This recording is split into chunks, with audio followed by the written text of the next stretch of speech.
Le long de la rue de la Commune, il y avait des entrepôts, mais aussi les head office des grandes entreprises de l'époque. Le siège social de la Commission du Havre, là, le très bel édifice des commissaires qui se trouve juste devant vous, là, de l'autre côté de la rue, aujourd'hui de la Commune, mais autrefois des commissaires, a été construit dans un style Second Empire français, entre 1874 et 1878. À l'époque, ça faisait très chic. C'est comme ça qu'on affichait son succès et qu'on affirmait haut et fort son statut social. Vous remarquerez d'ailleurs le dôme qui trône sur le toit de l'édifice des commissaires et qui donnait une vue imprenable au maître du port. Juste à côté de l'édifice des commissaires se trouve l'ancien édifice Edmundston Allen.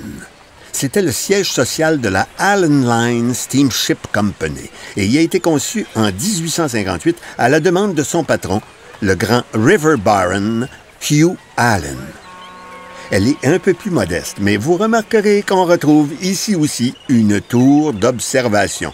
Et si vous avez l'occasion de vous approcher de l'immeuble, vous verrez à droite de l'entrée une ligne qui marque le niveau de l'eau, la grande inondation de 1886. L'ascension de Hugh Allen vers les sommets de la finance a débuté en 1830, alors qu'il était employé par Miller, Parlane & Company, et où il a rapidement fait sa marque. La compagnie a évolué, son frère cadet s'est joint à la compagnie et avant longtemps, Hugh Allen est devenu l'homme le plus riche du Canada. Et du haut de sa tour, il gardait un œil, toujours le bon, sur les activités portuaires et les allées et venues des 22 bateaux à vapeur de son entreprise, à l'époque la plus importante compagnie de navigation outre-mer du Canada. En tout cas, il était pas mal vite en affaires, Hugh Allen. Hein? Ses navires transportaient les immigrants, ses usines les embauchaient et fabriquaient le tissu pour leurs vêtements, ses compagnies foncières leur vendaient des terres et ses entreprises financières les assuraient et leur prêtaient de l'argent.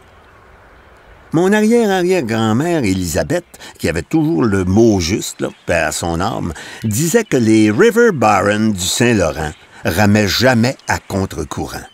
En tout cas, quand le bon Dieu a rappelé Hugh Allen en 1882, la Allen Line Steamship Company était à son apogée.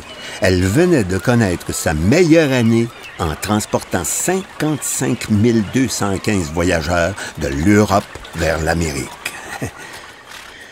Bon, et avec ça, mes amis, on jette l'ancre et on quitte le fleuve du temps pour s'amarrer au présent.